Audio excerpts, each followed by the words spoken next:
Good day. Welcome to another refresher problem in structural engineering.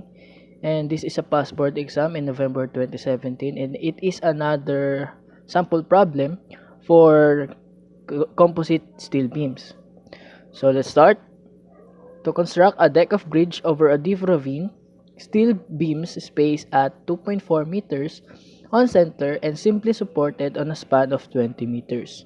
It is used to support the construction loads, which include temporary formworks and construction live loads equivalent to 4,200 Pascal. At this stage, only the steel beams carries the loads. After the slab hardened, sufficient shear connectors welded to the beam flange provided full composite action of the steel with 150 mm thick cast-in-place concrete slab. So the given properties are the concrete compressive strength of 20.7 megapascal, the unit weight of concrete of 24 kilonewton per cubic meter, the steel yield strength of 345 megapascal, a modular ratio of 9, and for composite action, use 1.8 meter flange width. And the properties of our steel beam are 19,355 square millimeters area, a flange width na 250 millimeters, a depth of 688 millimeters, and inertia in major and minor axis are 15 times 10 raised to 8 millimeter raised to 4 and 0.58 times 10 raised to 8 millimeter raised to 4 respectively. So bago tayo magsimula, tingnan muna natin kung ano yung bridge natin. So this is our bridge, the 20 meter span, space of 2.4 meters na beams, steel beams, and 150 millimeter thick na concrete slab. So let's start. Number 1. Determine the maximum bending stress in the beam in MPa due to the dead load, which include the beam weight, slab weight, and the wearing surface of the 600 Pascal and the construction loads. Letter A, 159 megapascal, letter B, 116 megapascal, letter C, 248 megapascal, and letter D, 219 megapascal. So, tingnan natin yung solution na to. So, question number 1. So, ano nga daw yung yung flexural stress? So, sabi ko nga, hindi magki-carry yung slab. Ang tanging magki-carry lang is yung beam.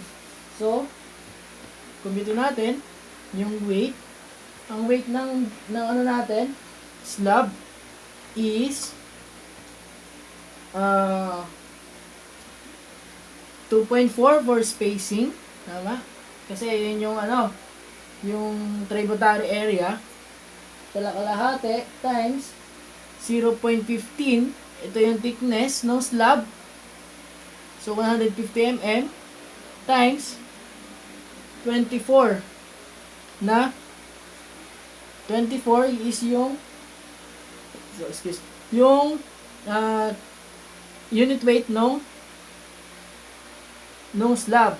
So therefore yung slab natin is meron siyang 8.64. So this is in kPa, di ba? This is yung spacing. So 8.64 kilonewton per meter. Ngayon, weight naman ng beam natin. Sinabi na ang weight ng beam daw is 152 kilograms per meter. So, i-convert mo lang siya sa kilonewton per meter. So, paano ba i-convert yan? 152 times 9.81. So, newton na yan. Divided by 1,000. So, ang makukompute mo dyan is 1.49 kilonewton per meter. So, ayan na. Then, sabi niya, meron din daw na wearing surface na 600 Pascal. So, para consistency lang sa unit, gamitin na lang natin yung kPa. So, ang wearing surface is yung meron siyang wearing surface. So, 0.6 kPa times mo dun sa tributary area or na tributary width pala, na spacing na 2.4. So, ang gagawin mo lang, multiply mo lang siya, meron ka ng 1.44 kilonewton per meter. So, Pag-add mo lang yan, total, meron ka na, sorry, pag-add ko lang,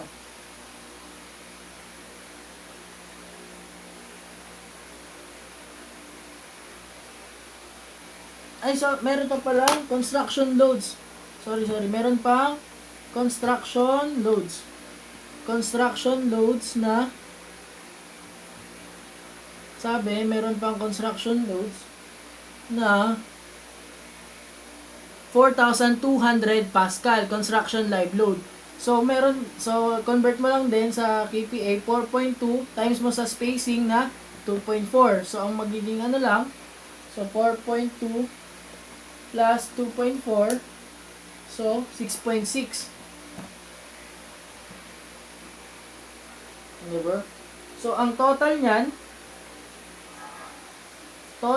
meron ka ng 8.64 para sa slab plus 1.49 sa beam plus the wearing na 1.44 plus the construction load na 6.6.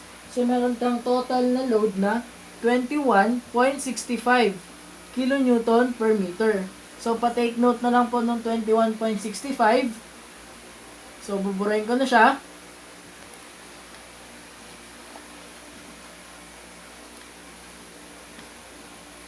So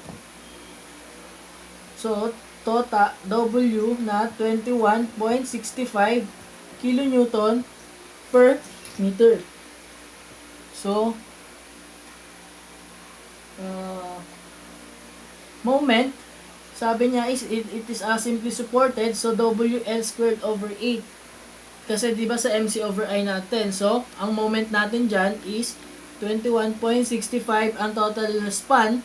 Ano ang span natin? Ang span natin ay 20 meters. Tama? 20 meters. So, 20 squared over 8. So, meron kang moment na 65 times 20 squared over 8.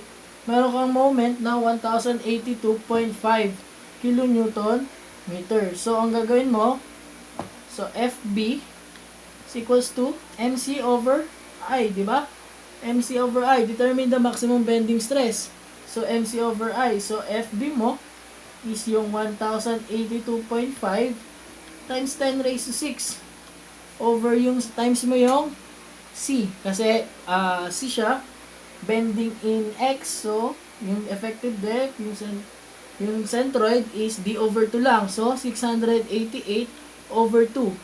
Divided by inertia sa X. Kasi, bending in X yan, di ba? Bending in X. So, bending in X is 15 times 10 raised to 8 mm to the fourth. So, ang FB mo dyan na mako-compute ay times 344 over 15 exponent 8. So, meron kang mako-compute na 248.25 MPa. So, ito yung answer natin sa number 8. Problem 2. Ngayon, matigas na ang ating concrete slab. So, tinatanong, determine the maximum tensile stress in the beam in MPa due to the standard track load consisting of 15.2 kN front wheel load and 61.8 kN rear wheel load. The distance of the wheel loads is 4.27 meters. Include a 24% impact on live load. So letter A, 72.4 megapascal. Letter B, 28.6. Letter C, 57.7. And letter D, 23.1. So ngayon daw, sabi matigas na yung ating concrete slab. So ngayon, ito yung ating bridge na 20 meter span. Papadaanin na yung mga truck. So yan. Ngayon, hinahanap naman daw yung tensile stress, maximum tensile stress. So tingnan natin yung solution na to. So ang gagawin mo lang dyan, so composite action na yan. So diba sinabi niya nga, for composite action, use 1.8 meter na flange beam. So yun na yung effective mo. Kapag composite action na, magbabago na yung effective mo, effective width mo. So kung ito-drawing natin yung section, ganyan yung section natin, di ba? Tama? Then, meron dyang slab dyan na 1.8 meters. Kasi nga, composite action na siya. Pinadaan na yung truck. Ngayon, bago tayo mag-compute, kailangan muna natin hanapin yung properties na ito. Kasi, bago na to kasi ang binigay lang na properties ay for the steel beam lang only. So, gagawin mo, sulat mo lang mga dimensions muna nito. So, dimensions, this is 150. Then, this is 688. Tama? This is 688. Ngayon, hanapin natin yung centroid. But, sinabi ko nga, this is concrete. This is a steel. So, ang gagawin mo lang dyan, ko-convert mo lang siya yung concrete sa katulad na size, kasing dami na concrete, ay na steel. So, paano ba ikaw na-convert yung concrete to steel? Alam nyo ba kung paano mag-convert? Di ba pag nag-convert ng concrete to steel, dinidivide natin sa modular ratio. Di ba? Ang modular ratio is ES over EC. Di ba? ES over EC. So, yung concrete mo, yung EC mo, papalitan mo siya ng ES over N. So, yun nga. Dito lang siya na-derive. So, ang EC mo, papalitan mo lang siya ng ES over N kasi we are dealing with the flexural rigidity. So, di-divide mo lang siya ng N. So, mas madali dyan, yung taas na lang yung i-divide mo ng N kaysa ito pa. So, papalitin mo. Anyway, the same lang, nasa sa inyo. Ang ginawa ko, yung 1,800 mm yung dinivide ko sa N. So, pag kinonvert ko siya, ganito. This is 688 pa rin. Ngayon, magiging ganyan na lang siya. 150. And this is 1,800 over ibaba ko konti. Ito.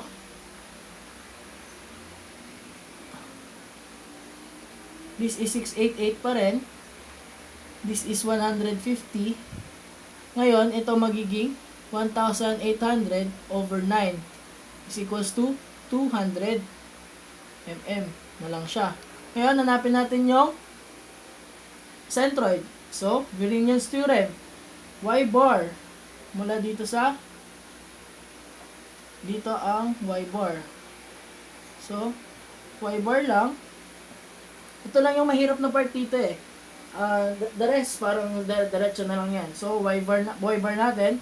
So, area ng flange. Ano ba? Ay, area ng ng I section. I section natin is 19,355 divided by kalahati 688 over 2, so 344 plus area naman ng slab 200 by 150 ay ng taas na, hindi na siya slab, di ba? Steel na yan, di ba? 250 times centroidal distance mo na sa baba 75 plus 688 all over 19,355 area plus 200 by 150. So, ang makukompute mo na Y bar dyan ay 598.625 mm from the bottom. So, pa-take note na lang po nito na 598.625 mm yung ating Y bar, yung neutral axis. So, i-redraw ko lang siya. Ngayon, ganito na siya ang itsura niya. So, this is our I section. Ito yung natin, 200 by 150. This is 688. So, nandito yung natin, 598 neutral axis. Ang distance na ito ay na-compute natin na 598.685. Ngayon, hanapin naman natin yung combined inertia. So, combined inertia or yung inertia ng ating section na steel na siya lahat, combined na. So, ano lang yan? Diba? BD cube over 12 plus A times distance squared. So, inertia mo dyan is, dito muna tayo sa taas, 200 BD cube over 12.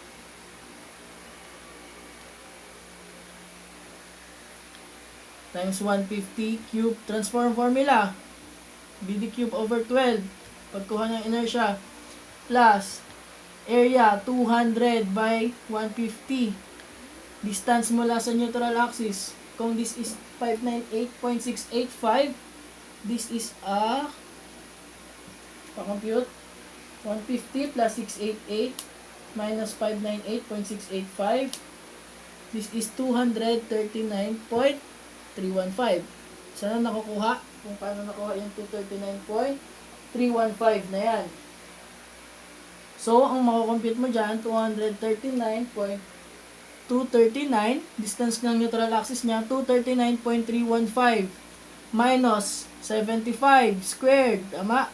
Squared mo siya. AD squared yun eh. Plus, sa I naman tayo. Anong inertia ng I? 15 times 10 raised to 8 plus area 19355.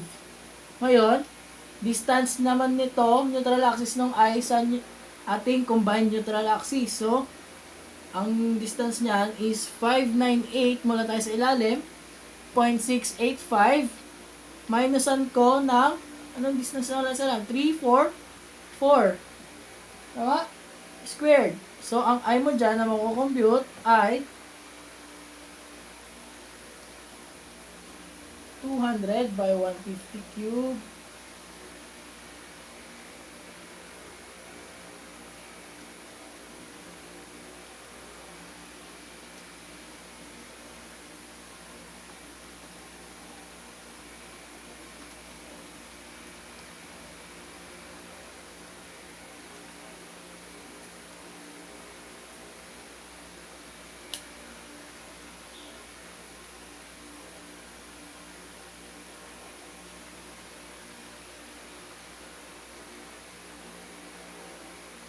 ilan ang na-compute nyo?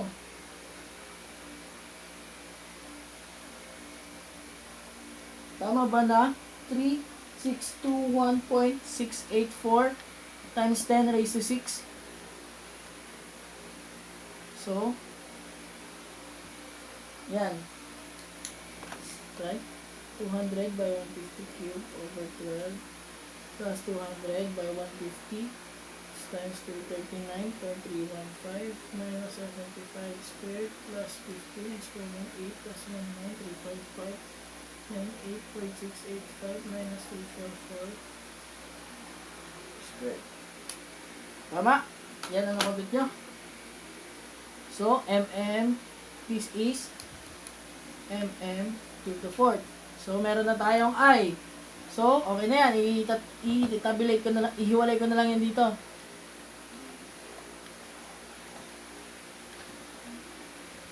So, ang I mo dyan is 3621.684 times 10 raised to 6 to the 4th. Yan.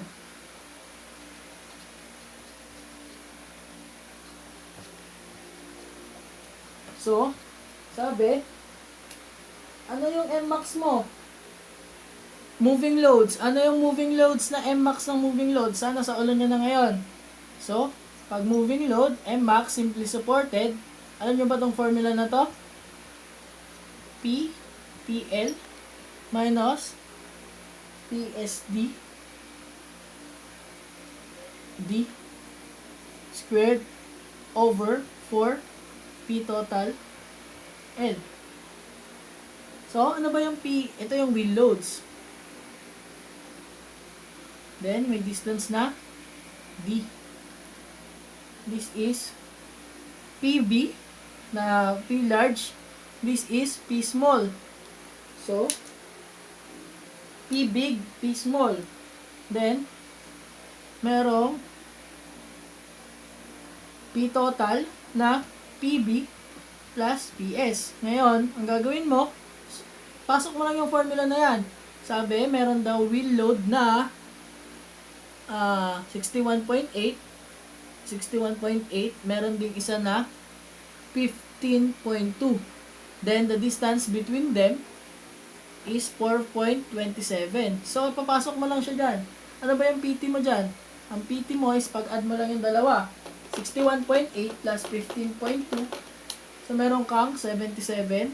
So, ipapasok mo siya dito. M max is 77 times, ano yung length ng span?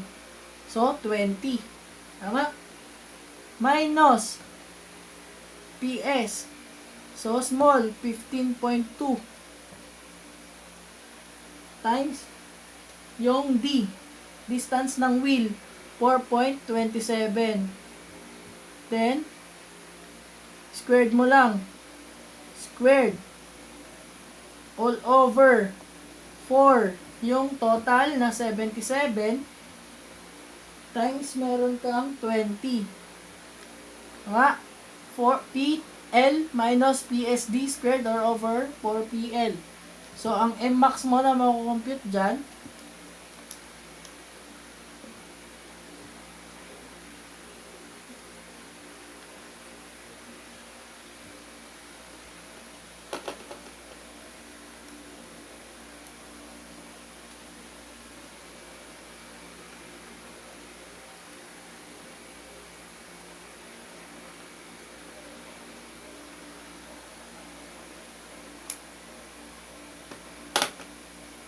so, meron ka ng 353.232.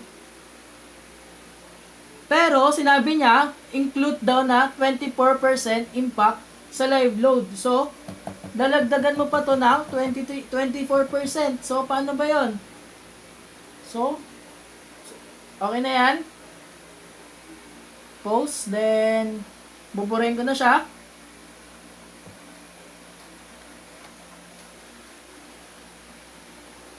So, ang M max mo dyan,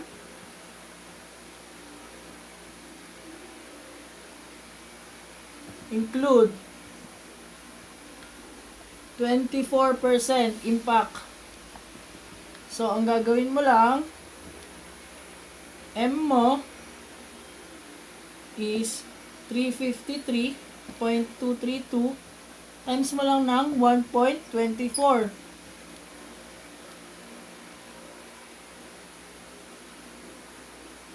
Or 100 or 124%, di ba? So, ang gagawin mo lang, ang M mo dyan,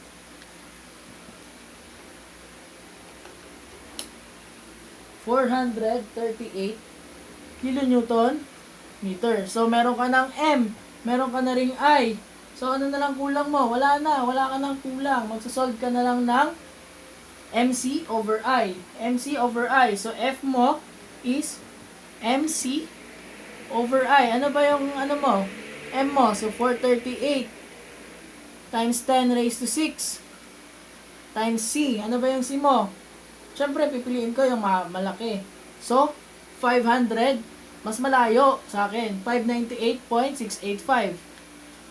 Oops, hindi ka siya. 685. Yung mas malayo ang pipiliin mo kaysa tong nasa taas. Kasi, multiplier yan eh. Mas malaki yan kaysa dito. So, all over, inertia mo na 3621.684 times 10 raised to 6. So, makakakompute ka ng FB na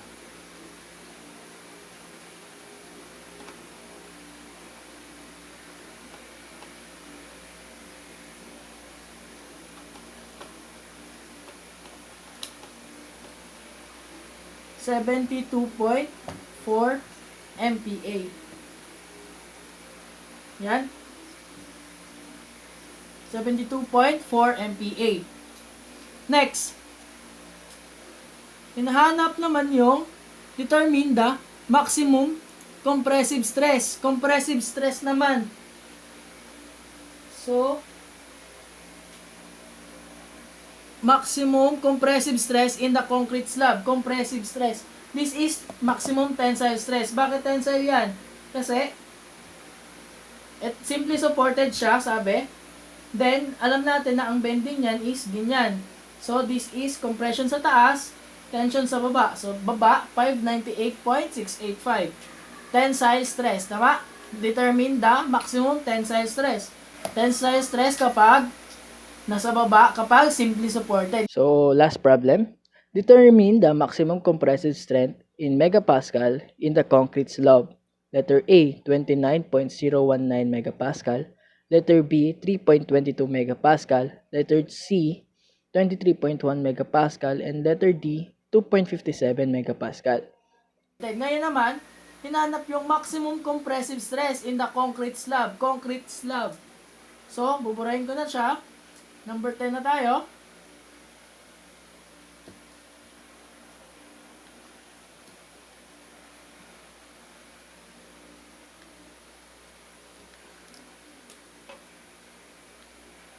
Isulat ko lang, itatabi ko lang dito yung moment. Ang moment natin ay, na-compute natin na 438 kilonewton meter. So, hinahanap naman natin yung FB sa compression. Compression. So, MC over I, 438, tama? Times 10 raised to 6, divided by, times by 239.315 all over inertia na 3621.684 times 10 raised to 6. Ngayon, ang makakompute mo dyan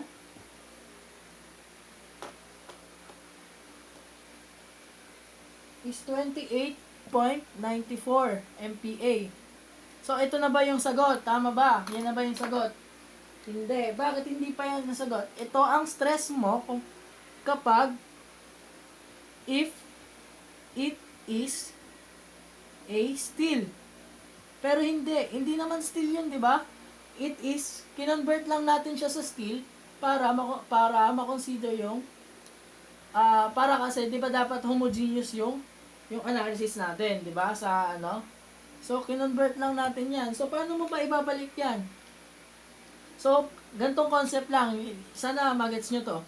Di ba ang lapad nito kanina? Nasa 1.8 meters to kanina. Ngayon, naging 0.2 meters na lang. So, pinaliit natin yung area. So, di ba pag pinaliit mo yung area sa formula na stress is equals to force over area, di ba? Stress is force over area. Pinaliit mo yung area, ano mangyayari sa stress? Lalaki, di ba? So, kung ibabalik mo siya, papalakihin natin yung, ibabalik natin sa mas malaking area, dahil concrete mas malaking area. Ano sa tingin mo mangyayari dito? Liliit. Tama? Ano yung magpapalit dyan? Anong factor yung magpapalit dyan? Ano bang pinang-divide natin dito? Is, tama, si modular ratio. So, ang gagawin mo, di-divide mo rin yung sa modular ratio yung na-compute mo. Diba? Kapag, ulit, ito yung compressive stress niya if it is a steel. Pero hindi, concrete siya. Sa concrete slab siya. So, ang gagawin mo, di-divide mo lang siya ng